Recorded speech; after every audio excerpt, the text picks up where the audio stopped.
Alhamdulillah, wassalatu wassalamu ala rasulillah Sayyidina wa maulana Muhammad ibni Abdillah wa ala alihi wa sahbihi wa man tabi'ahu wa mawalah. Ashhadu an la ilaha illallah wahdahu la syarika lah wa ashhadu anna sayyidana Muhammadan abduhu wa rasuluh la nabiyya ba'dah. Allahumma salli wa sallim wa barik ala sayyidina wa maulana Muhammadin nabiyil ummi wa ala alihi wa sahbihi wa barik wa sallim. Wa qala ta'ala fil Qur'anil azim wa huwa asdaqul qailin. A'udzu billahi minasy syaithanir rajim. Ya ayyuhalladzina amanu taqullaha haqqa tuqatih wa la tamutunna illa wa antum muslimun. Wa qala ta'ala fi ayatil ukhra ya ayyuhalladzina amanu taqullaha wa qulu qawlan sadida yuslih lakum a'malakum wa yaghfir lakum dhunubakum wa may yuti'illaha wa rasulahu faqad faza fawzan 'azima. Ibadallah, usikum wa nafsi bi taqwallah wa ta'atihi faqad fazal muttaqun. Hadirin jamaah Jumat yang dimuliakan oleh Allah Subhanahu wa taala, kembali kita bersyukur kepada Allah Subhanahu wa taala. Allah yang maha baik, Allah menolong kita merespon iman, merespon panggilan azan untuk menunaikan perintah Allah Subhanahu wa taala. Ini adalah nikmat besar dari Allah, tidak bisa dibayar dengan uang, tidak bisa dibeli dengan harta. Bersama-sama kita meningkatkan kualitas iman takwa kita kepada Allah. Takwa dalam arti menjalankan semua perintah-perintah Allah dan menjauhkan diri kita dari apa-apa yang dilarang oleh Allah Subhanahu wa taala. Al-jannatu uiddat lil muttaqin. Surganya Allah dijanjikan untuk orang-orang yang bertakwa kepada Allah Subhanahu wa taala. Kedua kalinya salawat beriring salam, lisan kita tetap basah berzikir kepada baginda Nabi Muhammad sallallahu alaihi wasallam. Man shalla alayya salatan sallallahu alaihi biha asra. Orang yang selawat satu kali kepada Rasulullah dibalas oleh Allah 10 kali rahmat kasih sayang Allah. Wa huttan anhu asyara sayiat. Salawat satu kali dihapuskan 10 kesalahan. Wa rufi'at lahu asyara darajat. Salawat satu kali diangkat 10 tingkat derajat kemuliaan. Hadirin jamaah Jumat yang dimuliakan oleh Allah Subhanahu wa taala. Malam pertama di tempat yang gelap, di tempat yang tak pernah diimpikan oleh orang. Tapi kita akan melewati dan merasakan itu. Mulailah secara perlahan demi perlahan cacing tanah, ular, ulat kalajengking menggerogoti kulit yang selama ini dimandikan, yang selama ini memakai sampo yang mahal, yang selama ini kulit dipakaikan baju yang mewah.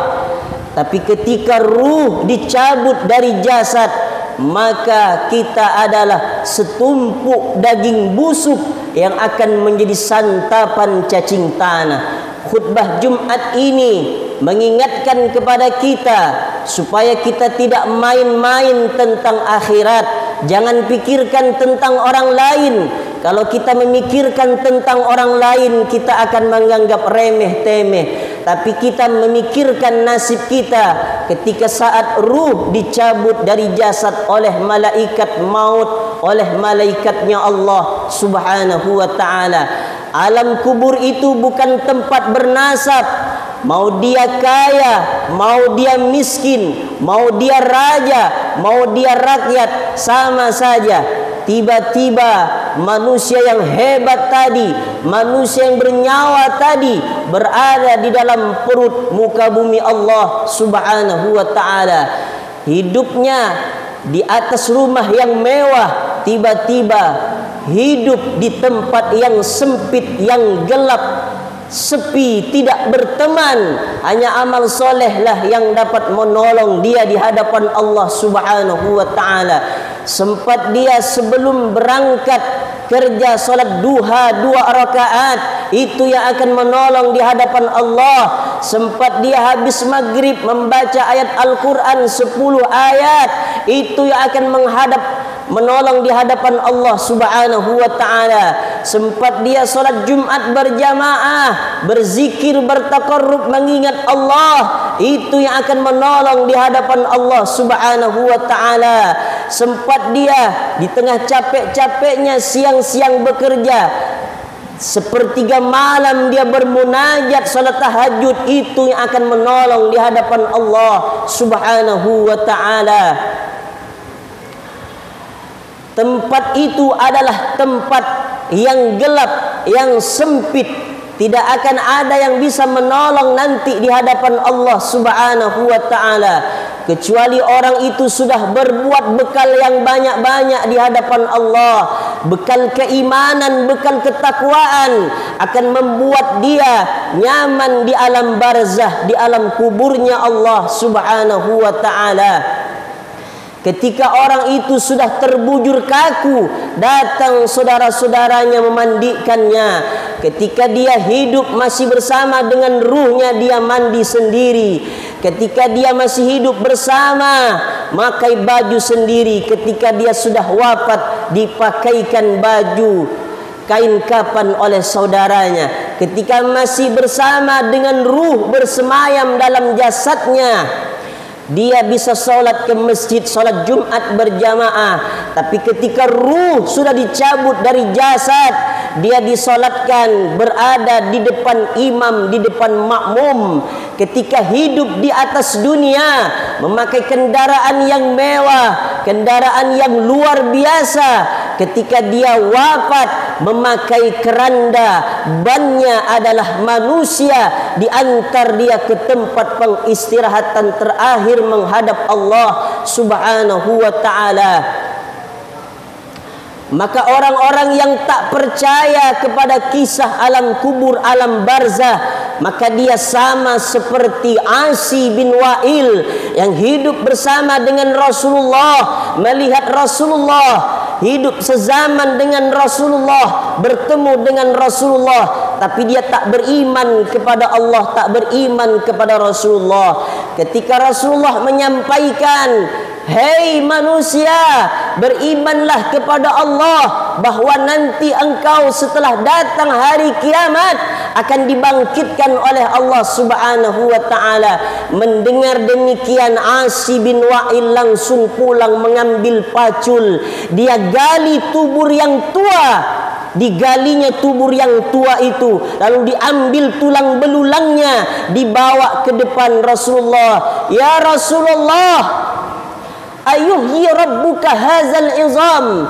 "Ya Muhammad, sanggupkah Tuhanmu menghidupkan tulang belulang yang kering ini?" Rasulullah diam, tak menjawab. Lalu malaikat Jibril membawakan wahyu kepada Rasulullah sallallahu alaihi wasallam. "Qul yuhyiha alladhi ansha'aha awwala marrah wa huwa bikulli khalqin alim." Katakan Muhammad kepada Asi bin Wa'il yang tak percaya bahwa orang yang hidup ketika dia mati, dia akan dibangkitkan lagi oleh Allah. Tulang belulang itu akan dibangkitkan lagi oleh Allah Subhanahu wa ta'ala. Allah yang maha kuasa, dia yang menciptakan dari yang tidak ada menjadi ada, yang sudah ada bisa tiada, yang tiada lagi bisa diadakan lagi oleh Allah Subhanahu wa ta'ala. Innama amruhu idza arada syai'an ay yaqula lahu kun fayakun. Kalau Allah sudah berkehendak atas setiap sesuatu, maka tidak akan ada yang mustahil bagi Allah Subhanahu wa ta'ala. Nasib hidup kita ada 4 kehidupan. Hidup pertama di alam kandungan, hidup kedua lahir kita, hidup di atas muka bumi Allah, hidup yang ketiga hidup di alam barzah. Bisa ribuan tahun, bisa ratusan tahun, wallahu a'lam. Dan hidup yang selanjutnya kita di alam akhiratnya Allah subhanahu wa ta'ala. Tiba-tiba orang yang hebat tadi, orang yang bernyawa tadi, dicabut ruh dari jasad oleh malaikat maut. Yang dulu hidup di dunia ganteng, ketika masuk ke alam barzah, ketika masuk ke liang lahat, dibukalah tali kepalanya. Wajah itu ditempelkan ke dinding-dinding liang lahat. Yang dulu dia tidur di kasur yang empuk, tiba-tiba tidur di tempat yang basah. Qadarullah, ternyata ketika digali kuburnya, keluar air yang begitu banyak. Berusaha saudaranya untuk membuang airnya, tapi ketika air itu dibuang, air itu tetap saja keluar. Terpaksa mayat itu badannya diikat dengan tali, tali itu diikat dengan batu yang berat, kemudian mayat dibawa tenggelamlah oleh batu yang berat tadi. Nasib kita tidak akan bisa menolong di hadapan Allah kalau kita tidak beramal soleh di hadapan Allah subhanahu wa ta'ala. Mukaddimah di alam barzah itu, Allah akan kirimkan makhluk yang istimewa bagi orang yang beriman kepada Allah. Man anta, siapa engkau? Ana a'maluka salih fid dunya, aku adalah amal solehmu waktu di dunia. Siapa engkau? Aku adalah solat Jumatmu. Siapa engkau? Aku adalah solat fardumu. Siapa engkau? Aku adalah bacaan Al-Quranmu. Siapa engkau? Aku adalah sedekah. Siapa engkau? Aku adalah iman dan sabarmu ketika engkau hidup di atas muka bumi Allah subhanahu wa ta'ala. Dalam riwayat, 3 langkah ketika orang itu sudah pergi meninggalkan area perkuburan, datang malaikat mungkar dan nakir. Marrabbuka, siapa Tuhanmu? Allahu Rabbi. Wa man nabiyuka, siapa nabimu? Nabi Muhammad sallallahu alaihi wasallam. Wa ma imamuka, siapa imammu? Al-Qur'ani imami. Wa ma dinuka, apa agamamu? Wa ma kiblatuka, apa kiblatmu? Man ikhwatuka, siapa saudara-saudaramu? Orang yang beriman itu akan menjawab dengan lantang di hadapan Allah subhanahu wa ta'ala. Yusabbitullahu alladhina amanu bil qawli sabit fil hayatid dunya wa fil akhirah. Orang itu ketika masuk ke alam barzah dibantu oleh Allah subhanahu wa ta'ala masuki kehidupan alam akhiratnya. Dibantu dia oleh Allah, ditegarkan dia oleh Allah perkataannya, akan sanggup dan lantang menjawab pertanyaan mungkar dan nakir. Inilah nasib kehidupan kita, bahwa kita setelah hidup di atas dunia, kita akan menghadapi kehidupan yang selanjutnya, kehidupan di alam barzah. Jadikan kubur itu al-qabruh raudatum min riyadil jannah. Jadikan kubur itu, kata Rasulullah, bagian daripada taman-taman surganya Allah subhanahu wa ta'ala. Jangan banyak terlena kita hidup di atas muka bumi Allah subhanahu wa ta'ala. An-nasu niyam, manusia itu punya sifat selalu terlena.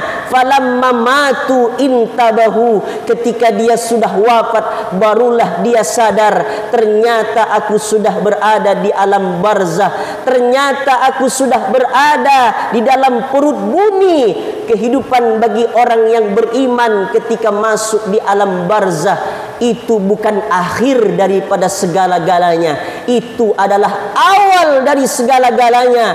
Tapi kehidupan bagi orang yang kafir, yang tak beriman kepada Allah, itu adalah akhir yang selama-lamanya, penyesalan yang bertubi-tubi, penyesalan yang abadan abada, penyesalan yang selama-lamanya. Maka sebelum penyesalan itu terjadi kepada kita, perbanyak kita amal soleh, perbanyak kita berbuat yang baik, perbanyak kita menerangi alam barzah itu dengan solat malam, perbanyak kita penolong di alam barzah, perbanyak kita teman yang dapat menolong kita di alam kuburnya Allah Subhanahu wa ta'ala. Barakallahu li wa lakum fil Qur'anil azim wa nafa'ani wa iyyakum bima fihi minal ayati wadh-dhikril hakim wa taqabbala minni wa minkum tilawatahu innahu huwal ghafurur